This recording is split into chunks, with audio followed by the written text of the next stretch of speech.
Welcome, Laker fans. This is your boy Ozzy coming to you live again here on the Laker Chat on YouTube.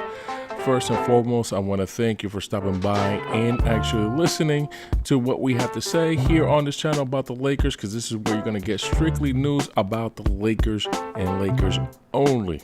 Not saying, let me stop playing. Sometimes you're going to get some NBA stuff here too as well. But as of right now, I am focusing strictly on the Lakers. And yeah, how about those Lakers, man? I'm going to be honest with you. I'm highly disappointed how they played tonight. These Lakers have me fed up. I'm going to be honest with you. We're 8-7 now after this disgusting loss to the Orlando Magic. I mean, come on, guys. We gave up 130 points. 130 points, guys. We literally gave up 130 points to the Orlando Magic. I just want you to sit there and think about that.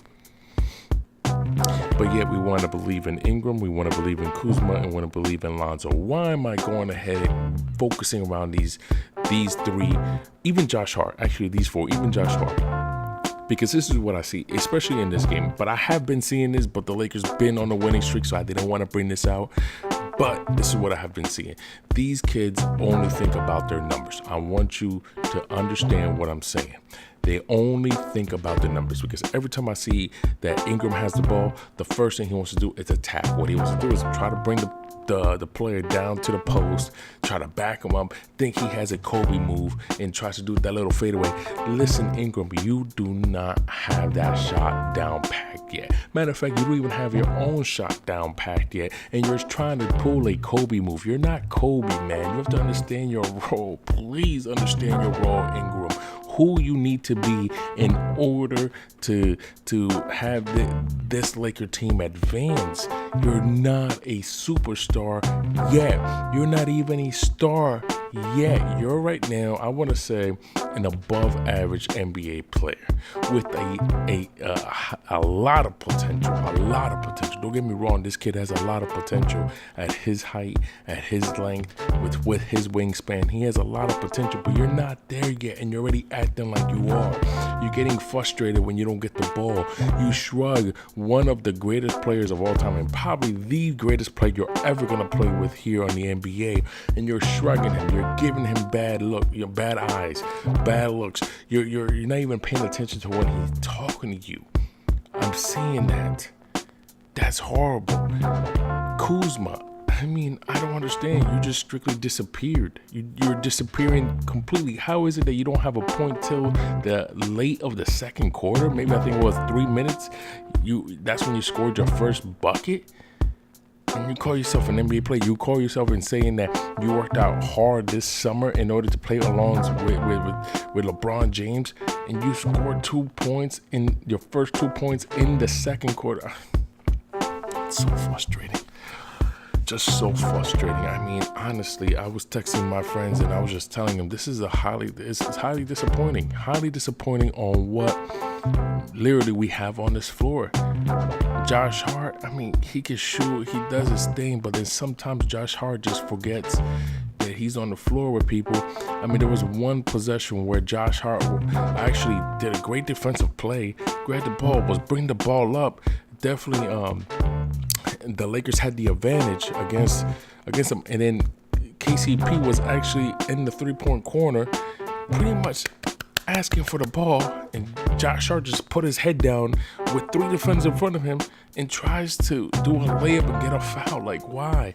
This is what separates them from Golden State. This is why Magic Johnson had to bring to the attention of Luke Walton and say that we're not Golden State and we're not going to play like Golden State because we don't have the right players to play like Golden State. Because Golden State, guess what they would have done? Forget about what just happened earlier with Golden State. We understand what happened with Draymond. Don't bring that up here. But what made Golden State is the fact that they know how to make the extra pass and get an efficient shot. If anybody else on Golden State would have drove down and seen the three defenders pull in, guess what? They would have kicked that out to the three-point line, get that high percentage shot, because obviously it's a wide open three. No, he just put his head down and tried to be the hero. I don't know what he tried to do. And I just see that consistently. Same thing with Kuzma. He does the same thing. He just puts his head down and tries to run over his defender in order to either get a dunk, try to do those nice layups. It's just frustrating. Don't even get me started on Lonzo Ball. I mean, we guys, when Stephen A. Smith says we've been bamboozled by LeVar Ball, who pressured Magic Johnson to select him as the number 2, select Lonzo, his boy, then to be the number 2 overall draft, and then have him say that his name is going to be retired on the banners of the Lakers, that he expects Lonzo Ball to be better than him. I mean, highly disappointed, man. Highly disappointed in Magic Johnson, man. Because, listen, like I said in my last video, we passed up. I'm gonna be honest with you. We passed up on a lot of talent for Lonzo Ball. We have. Matter of fact, I'm actually pull up here the Lonzo's draft, right? Obviously, I want to say, Fultz is the biggest bust, right? The biggest bust in that thing. That's what's saving Lonzo Ball right now, is the fact that Fultz is, I'm gonna be honest with you, he has a bad shot. Not only does he have a bad shot, but he literally just forgot who he is as far as an NBA player. But let's take a look who the Lakers passed up on. Number 1, obviously, we passed up on Jason Tatum, who was the number 3 overall in that pick. Obviously, we were looking at De'Aaron Fox. I remember we were really interested in De'Aaron Fox because, remember, Lonzo Ball, not only did he have one workout with the Lakers, but he had 2. He had a private one right before the draft because I think the Lakers knew they were not going to choose him after seeing that first workout because he was out of shape. He did not look like a number 2 draft pick in the first round. He just did not. But guess what?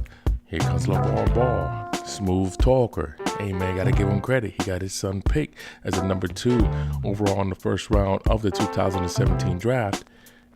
And look, we passed up Jason Tatum. We passed up on De'Aaron Fox. So that's 2 right there. We also passed up on Dennis Smith. That's 3. We passed up on Donovan Mitchell, which he got picked on number 13 and got traded to the Utah Jazz. Let me see who else we passed up on.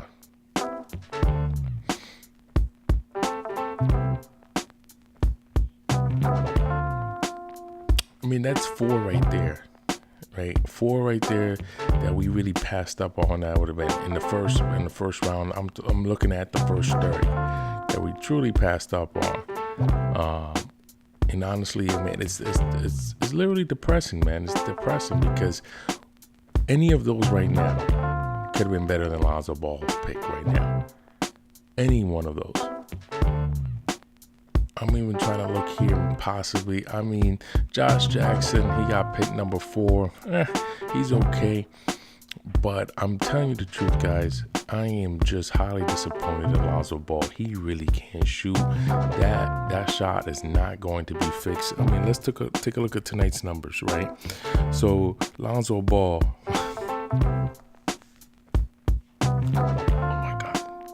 Oh my God. I don't know if this has ever happened in the history of the NBA or the Lakers team. Oh, probably the NBA, yes. But as far as the Lakers, Lonzo Ball went 0 for 5, 0 for 3 from the 3-point line. 0 points. 0 points. This is the guy that got compared to Jason Kidd. This is the guy who was acknowledged by Magic Johnson, saying that he was going to be better than him, that his name was going to be on the Raptors, and he got 0 points. I mean, we can't win like that. Kyle Kuzma, 3 for 10, 1 for 4 from the 3-point line, 8 points. Brandon Ingram, 17 points. This is the problem I have with Brandon Ingram. Brandon Ingram was going to put up his points, but it's how he's getting his points. Brandon Ingram just really, he hasn't evolved he's scoring on pure talent, but he hasn't evolved as a true NBA player with a high IQ. What do I mean by that? Most of Brandon Ingram's shots are difficult shots. They're not easy shots. He should be getting easy shots with LeBron James, but he's not. He's making difficult shots. He's taking difficult shots. And that's where it's really, really irritating with Brandon Ingram, because sometimes he takes these difficult shots because he puts his head down, doesn't look for the next pass or the open man, and he goes ahead and takes his difficult shots, which next you know leads to a transition, either a three-point shot or an easy layup, because they don't get back on defense. And talking about defense, this is where I have a problem with that. Honestly, Luke Walton has to go.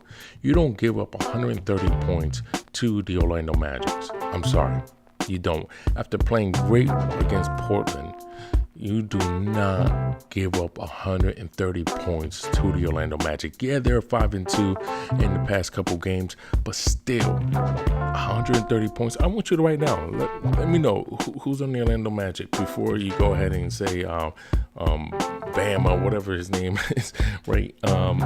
Exclude him. Tell me, I'm waiting. Because you probably not right now looking at, trying to find out who's on that team. That's ridiculous. They gave up 36 points. I don't know how you say it, his name right, but Vucevic, I think that's his name, the center. They gave him 36 points. 36 points. Augustine, 22 points. DJ Augustine scored 22 points. As a matter of fact, if you watch the game, you understand they made him look like he was literally Michael Jordan out there, like Steph Curry. I mean, this guy was literally getting wide open threes, getting through the defenders, getting to the paint. I mean, I just couldn't believe tonight's game. Tonight's game was a disgrace. It was horrible. It literally looked like the Lakers are ready to fall apart. We have been exposed. The Lakers tonight have been exposed to what they are. And what they are is a 500 team by the end of the season. This is probably going to be the first time in LeBron's career that we're going to be 500. I'm telling you right now, if Magic Johnson does not trade for Bradley Beal or for another superstar, we're going to be a 500 team. We're probably not going to make the playoffs, and it's going to be tough for us. Tonight was just horrendous. I mean, if you guys watched the game, you probably were frustrated as me. But if you were frustrated as me, guess what? You were probably frustrated for the past couple games, because to be honest with you, the Lakers have been playing like that. Let me tell you something. The Lakers, usually the Lakers have trouble in the first quarter, but guess what? They actually won the first quarter here. They won the first quarter, 31-25. But then after that, it went downhill after that. They gave up 37 points in the second quarter to 22 points that they scored. Then they let go another 38 points in the third quarter to another 28 points that they scored.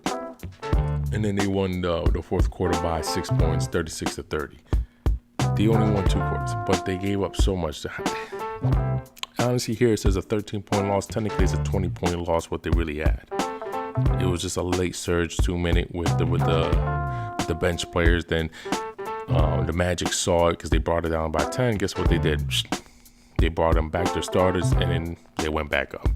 But I'm going to be honest with you, this is embarrassing, man. This is embarrassing, especially when right now in the standings, it's very close right now. I mean, right now we're in eighth, but depending on what OKC does, it's literally starting to shape up.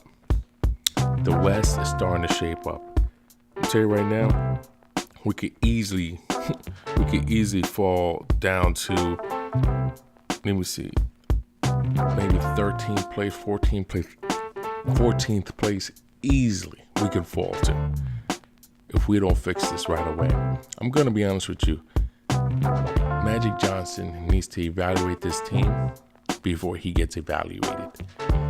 And because Luke Walton is not his guy, those assistant coaches are not his guys, I think it's time to make that change, in season change.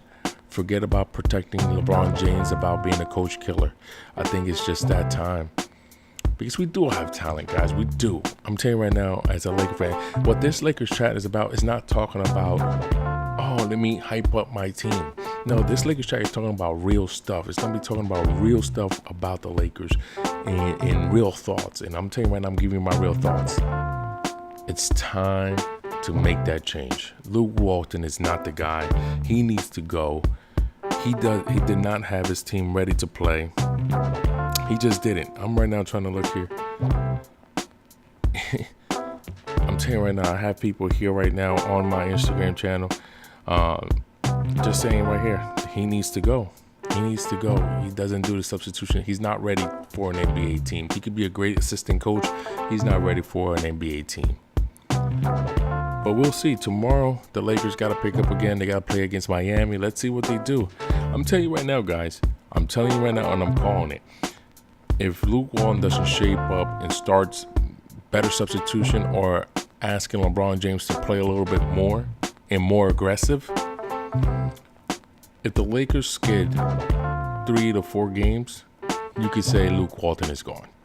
I'm just calling it right now. I'm calling it as it is. But with that being said, guys, my time was up here on the Lakers chat.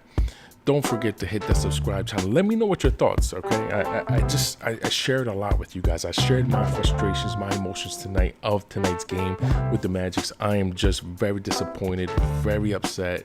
I wasn't even going to make a video. I'm going to be honest with you. I'm waiting for a new laptop that's probably going to be coming in on Monday, hopefully. That way I can edit and process things a lot more quicker than what I have right now. And I said to myself, you know what? I'm not going to make a video today. No, I'm not going to make a video. I'm not. I'm going to wait till I get my laptop. That way I can process things out a lot more quicker. I'm just going to wait. But after seeing this horrendous game, I had to. My wife right now, she's waiting for me. We're going to watch a movie.